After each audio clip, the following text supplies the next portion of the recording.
우리 누가복음 24장의 말씀을 한 절씩 교독하겠습니다. 제가 먼저 읽겠습니다. 안식 후 첫날 새벽에 이 여자들이 그 준비한 향품을 가지고 무덤에 가서 들어가니 주 예수의 시체가 보이지 아니하더라.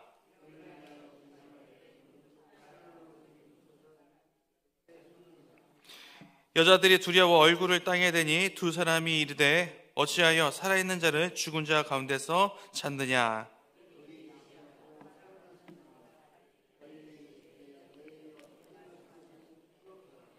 이르시기를 인자가 죄인의 손에 넘겨져 십자가에 못 박히고 제3일에 다시 살아나야 하리라 하셨느니라 한데, 무덤에서 돌아가 이 모든 것을 11사도와 다른 모든 이에게 알리니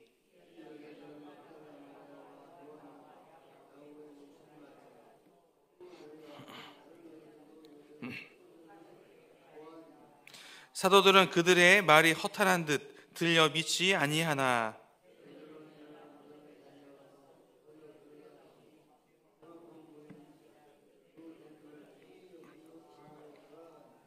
그날에 그들 중 둘이 예루살렘에서 25리 되는 엠마오라는 마을로 가면서 그들이 서로 이야기하며 문의할 때에 예수께서 가까이 이르러 그들과 동행하시나 예수께서 이르시되 너희가 길 가면서 서로 주고받고 하는 이야기가 무엇이냐 하시니 두 사람이 슬픈 빛을 띠고 머물러 서더라.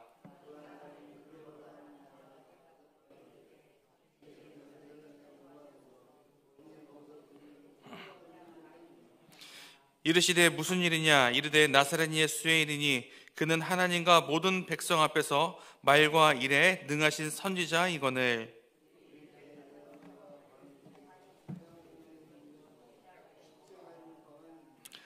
우리는 이 사람이 이스라엘을 속량할 자라고 바랐노라. 이뿐 아니라 이 일이 일어난 지가 사흘째요.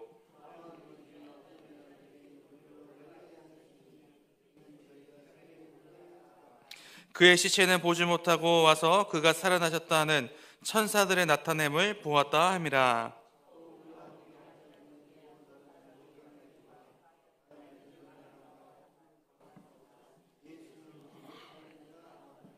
이르시되 미련하고 선지자들이 말한 모든 것을 마음에 더디 믿는 자들이여,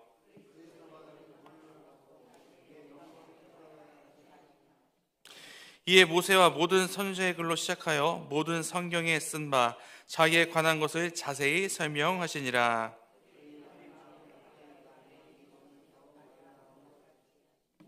그들이 강건하여 이르되 우리가 함께 유하사나이다. 때가 저물어 가고 날이 이미 기울었나이다 하니 이에 그들과 함께 유하로 들어가시니라.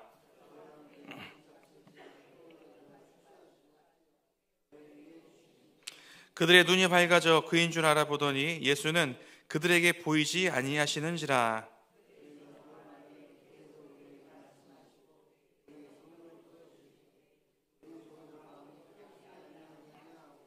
곧 그때로 일어나 예루살렘에 돌아가 보니 11제자 및 그들과 함께한 자들이 모여 있어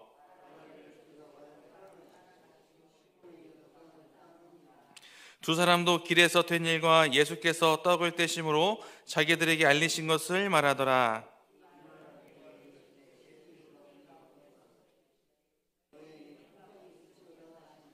그들이 놀라고 무서워하여 그 보는 것을 영으로 생각하는지라.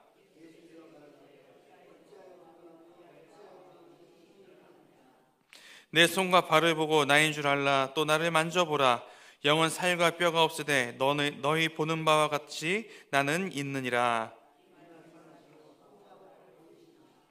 그들이 너무 기쁨으로 아직도 믿지 못하고 놀랍게 여길 때 이르시되 여기 무슨 먹을 것이 있느냐 하시니 받으사 그 앞에서 잡수시더라.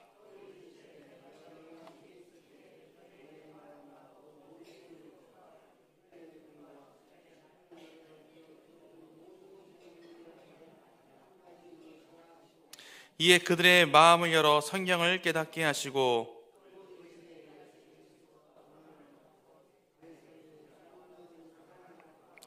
또 그의 이름으로 죄사함을 받게 하는 회개가 예루살렘에서 시작하여 모든 족속에게 전파될 것이 기록되었으니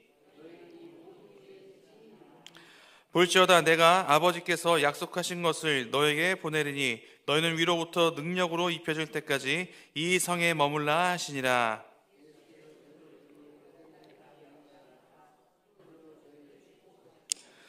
축복하실 때 그들을 떠나 하늘로 올려주시니 다 함께 합독하겠습니다. 늘 성전에서 하나님을 찬송하니라. 아멘. 오늘은 누가복음 24장의 말씀을 볼 텐데요. 그 앞부분에 엠마오로 가는 두 제자의 이야기는 제가 2주 전에 설교를 했었던 기억이 납니다. 그래서 오늘 그 뒷부분을 이어서 설교하도록 하겠습니다. 오늘 본문은 부활하신 예수님이 제자들에게 나타내신 내용이죠. 이 시간 예수님께서 어떤 메시지와 은혜를 주시는지 살펴보겠습니다. 첫 번째 질문입니다. 예수님은 부활하신 것을 어떻게 증명하셨는가? 부활하신 예수님이 엠마오로 가는 두 제자를 만나 주셨습니다.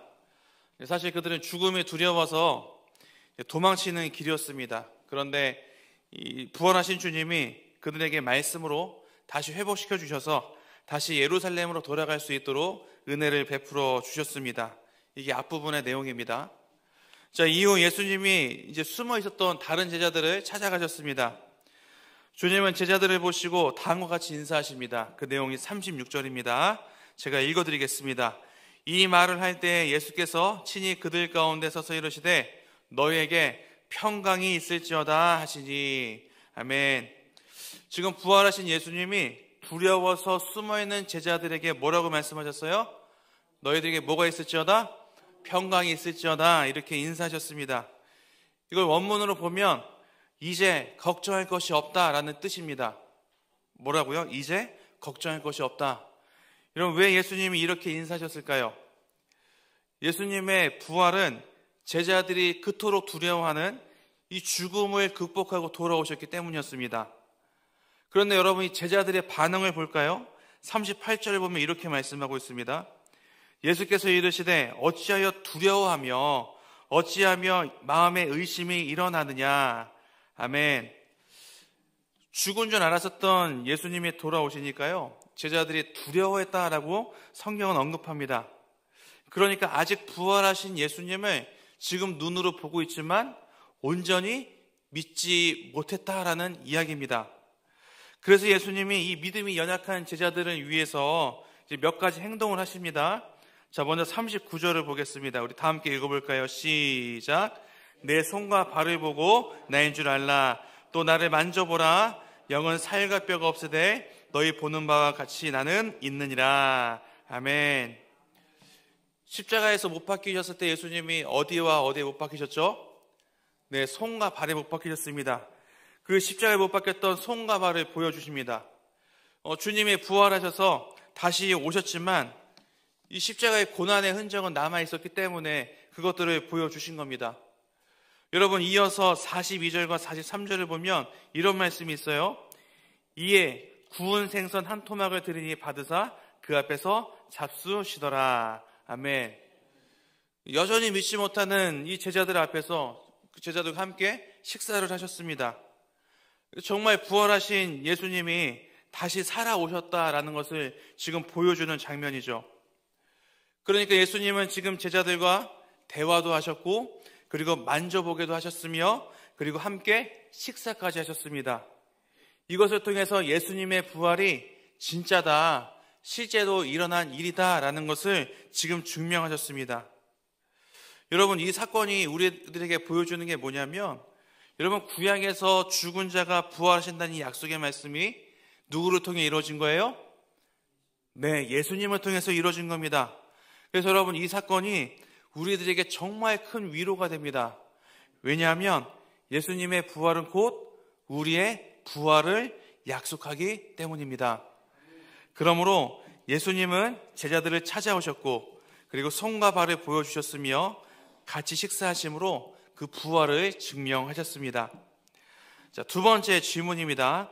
그러면 숨어 있었던 제자들 어떻게 회복되었을까요? 이 성경이 자세히 언급하고 있지는 않지만 제자들의 내면에는 너무나 큰 두려움이 있었을 겁니다. 그 두려움은 곧 사명을 감당할 수 없게 만드는 정말 큰 장애물이기도 했습니다. 그런데 예수님이 이 제자들을 어떻게 회복시키시는지 한번 보시기 바랍니다. 자, 44절입니다. 우리 다 함께 읽어볼까요? 시작. 또 이르시되 내가 너희와 함께 있을 때에 너에게 말한 바 곧 모세의 율법과 선지자의 글과 시편의 날을 가리켜 기록된 모든 것이 이루어져야 하리라 한 말이 이것이니라 하시고. 아멘. 여러분, 예수님이 27절에서 엠마오를 향하던 두 제자에게 주셨던 말씀을 이 나머지 제자들에게 똑같이 들려주셨습니다. 그랬더니 어떤 일이 일어났죠? 여러분 45절을 보면 이렇게 말씀합니다. 이에 그들이 마음을 열어 뭘 깨닫게 하시고?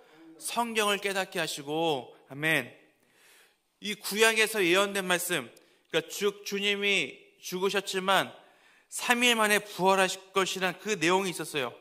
또한 예수님은 공생의 기간 동안에 제자들과 함께 다니시면서 이것에 대해서 계속해서 이야기하셨습니다.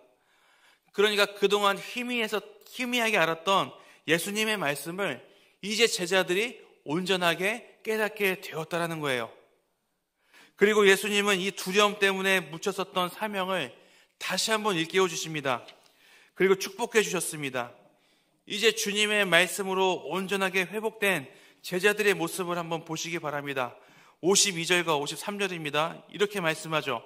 그들이 그에게 경배하고 큰 기쁨으로 예루살렘으로 돌아가 늘 성전에서 하나님을 뭐하더라? 찬송하니라. 아멘. 여러분, 실패자였고 도망자였던 제자들이 말씀을 통해서 다시 사명을 회복하고 예루살렘으로 돌아갔습니다. 그리고 그 성전에서 늘 하나님을 찬송했다라고 성경은 기록하고 있습니다. 그러므로 숨어있던 제자들은 뭘로 회복되었어요? 예수님의 말씀으로 회복되었습니다. 그러면 우리가 이 본문을 갖고 어떻게 살아가야 될까요? 예수님이 우리 두 가지 내용을 살펴봤습니다. 첫 번째는 예수님이 부활을 어떻게 증명하셨어요? 제자들을 찾아오셨고 손과 발도 보여주셨고 같이 식사하심으로 그 부활을 증명하셨습니다. 자, 두 번째, 제자들이 어떻게 회복되었어요? 예수님의 말씀으로 회복되었다. 이 두 가지 내용을 이 시간 살펴봤습니다.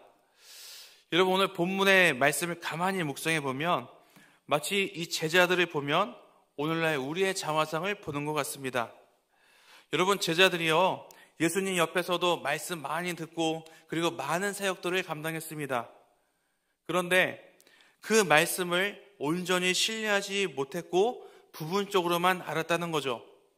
그 결과 어떻게 되었습니까? 지금 부활하신 예수님이 찾아오셨는데 그 예수님을 보고도 온전히 믿지 못하고 그리고 또한 신앙의 밑바닥을 경험했습니다.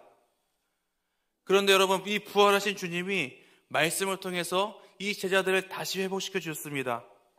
그 결과 베다니 앞에서 예수님의 승천도 보았고 기쁨으로 돌아와 찬송하며 다시 오실 주님을 기다릴 수 있게 되었습니다. 따라서 오늘 본문은 말씀이 회복의 은혜요 그리고 체험의 은혜를 주신다는 이 메시지를 담고 있는 겁니다. 여러분, 그리스도인들이라면 누구나 행복한 신앙생활을 꿈꾸고 추구합니다. 그런데 말씀으로 체험의 은혜가 없이 신앙생활하는 경우가 참 많은 것 같습니다. 그러다 보니까 예배와 설교가 더 이상 은혜로 다가오지 않고 봉사하고 또는 헌금하며 버티는 사람들이 있습니다. 우리는 신앙생활하면서 늘 스스로 다음과 같은 질문을 던져봐야 됩니다. 나의 신앙생활은 지금 행복한가?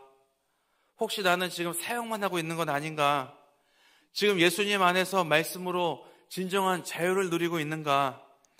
삶의 자리에서 열심히 일하는 만큼 지금 주님과의 만남도 조화롭게 이루어지고 있는가? 따라서 본문 앞에서 이 말씀을 통해 지속적으로 체험의 은혜 또는 이 회복의 은혜가 있는지 우리는 늘 고민을 해야 됩니다. 1년 전 겨울 수련회 때로 기억합니다. 제가 수련회를 놓고 청년들과 기도하는 시간을 가졌는데요. 그 자리에서 어떤 청년이 이런 기도 제목을 내놨습니다. 제가 그대로 읽어드릴게요. 섬기지 않을 때는 감사함으로 예배를 드렸던 것 같습니다. 그런데 요즘에 빈 껍데기처럼 신앙생활하는 것 같습니다. 저를 위해 기도해 주세요. 이 행복한 신앙생활을 누리지 못하는 모습 보니까 너무나 안타까웠습니다. 이 친구 제자훈련 하면서 너무 은혜 많이 받았었고 정말 그 훈련을 통해서 정말 예수님을 만났었거든요. 근데 여러분, 훈련이 끝난 다음에 말씀 보지 않으니까 여지 없어요. 이 말씀으로 채우지 못하고 사용만 하다 보니까 신앙이 다 바닥나고 다 바닥에 나고 만 것입니다. 우리 성도님들에게 권면합니다. 신앙생활 하면서 행복하지 못하다면 말씀을 통해서 지금 체험의 은혜, 회복의 은혜가 있는지 점검을 해야 합니다. 사실 목사 입장에서 이렇게 말하면 헌신하는 동역자들이 줄어들 것 같아서 걱정은 됩니다. 또는 열심히 헌신하는 동역자들이 또한 마음을 다칠까 봐 걱정이 되기도 합니다. 그런데 이 말씀 앞에서 영혼들이 병들어가는 것을 모른 채 하고 넘어갈 수는 없습니다. 오늘 본문을 보십시오. 예수님께서 사역하다가 실패하고 이 도망친 제자들을 찾아가셔서 만나 주셨고 말씀으로 회복시켜 주셨습니다. 이 교회의 머리이신 주님이 몸을 이루고 있는 성도에게 가장 중요한 것이 지금 말씀이라는 것을 지금 보여주고 있는 거예요. 여러분, 이 자리에 수많은 사역 때문에 지금 지쳤거나 또는 지금 사명의 자리가 버겁거나 다시 오실 주님을 기다리는 게 너무나 힘든 그런 성도분들이 계십니까? 여러분, 잠시 사역을 내려놓는 시간이 있더라도 말씀을 묵상하면서 영적으로 허기진 배를 채우는 꼭 그 시간을 가지시기 바랍니다. 여러분, 오해하지 마십시오. 막 모든 사역을 다 하지 말자는 이야기가 아니에요. 말씀으로 충분히 회복되고 그리고 기쁨으로 감당하는 게 먼저라는 이야기입니다. 여러분, 오늘 새벽 말씀 앞에서 우리 두 가지를 결단했으면 좋겠습니다. 첫 번째는요, 주님 말씀으로 체험의 은혜, 회복의 은혜를 경험하게 하여 주시옵소서. 두 번째는요, 주님 말씀으로 행복한 삶, 그리고 주님과 교제하며 조화로운 삶을 살도록 우리의 신앙을 인도하여 주시옵소서. 이 두 가지를 갖고 기도의 자리에 나가셨으면 좋겠습니다. 그러므로 오늘 말씀을 기억하면서 말씀을 통해 체험의 은혜, 회복의 은혜를 경험하시는 우리 동안교회 성도님들이 다 되시기를 주님의 이름으로 간절히 소망합니다. 우리 시간 다 함께 기도의 자리에 나가도록 하겠습니다. 우리 먼저 말씀을 가지고 나가도록 하겠습니다. 두 번째는 우리 교회를 위해서, 담임 목사님을 위해서 기도해 주시고, 그리고 세 번째는 우리 성도님들 중에 몸이 아픈 자, 마음에 상처 입은 자, 마음이 가난한 자들을 위해서 기도해 주시기 바랍니다. 우리 다 함께 주여 세 번 부르시고 통성으로 기도하도록 하겠습니다. 다 함께 기도하겠습니다. 주여, 주여, 주여,